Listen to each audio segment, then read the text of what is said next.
As positive COVID cases fall and restrictions ease a bit, how are you feeling? Is getting back to normal happening too fast? And what is that normal going to look like? Yeah, we've got Robert Gehrke joining us live via Zoom to talk all about this. He's been thinking about this. Yeah, Robert, you say you're thrilled, but at the same time, you're filled with anxiety. What's going on?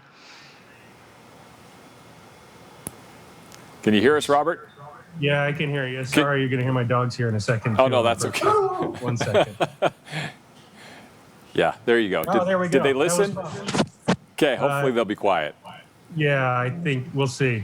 Anyway, so yeah, it's one of these things where when we're seeing the vaccine numbers going up as we have, it's people are just itching to get back to normal. And I got information this week about concerts coming up, and it's one of those things that I just feel like for some people, me included, when we get back out there, there's going to be that anxiety. It's not so much a physical risk that we're putting ourselves at, but just a psychological thing that we've got to get through.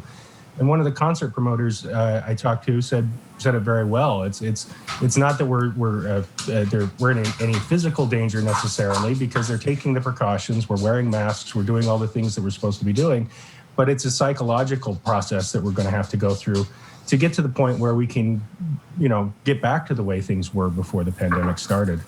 You know, this is kind of interesting. One of your bullet points that you sent along with this, you show that cell phone tracking data has been showing Utahns' mobility is higher than it's been since the beginning of the pandemic. Expand. What do you mean? What are we doing, and how's that different?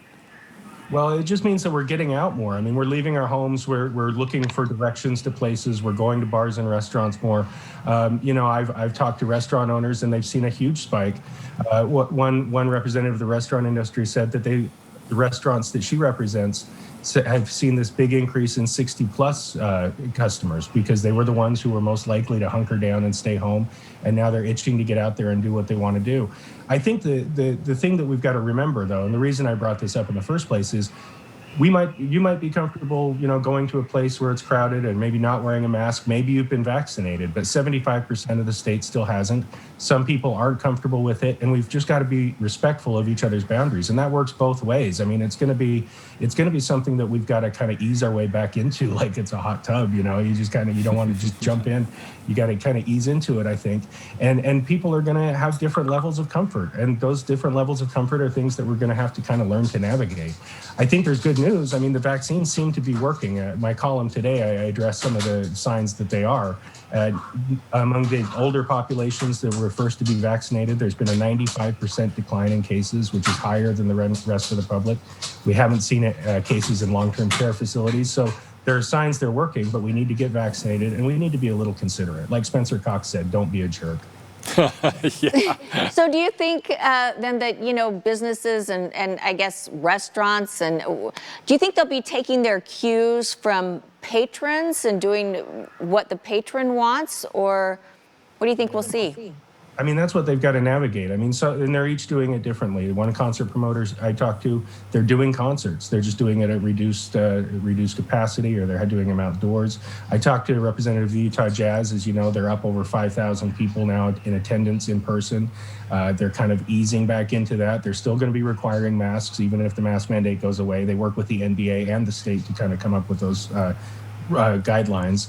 And restaurants are kind of a tricky one because you got to consider your patrons, you got to consider your staff, and you're seating patrons at different comfort levels next to each other. It's a process that we're going to have to work our way through, but I think we'll get there. It's just going to be maybe a little bit bumpy as we kind of try to reemerge from this. Well, and as you say, we all need to be respectful of one another, and not quite as judgmental about who's doing what and how we each feel, because we're all going to feel different about this. Yeah. I mean, that's the big key is we've just, at the beginning of the pandemic, I think we all pulled together as a group, and I think at the end of the pandemic, we're going to have to all pull together as a group to get out of this, as a group. Yeah, well, this has been a part of a lot of people's conversations. What will it look like? How will we feel about it? Robert Gehrke, thanks for joining us today. Tell the dogs that we howl back, and good to hear from them as well. Soon we'll be back in the office, and we won't have to worry about them. So, Thanks, Robert. You can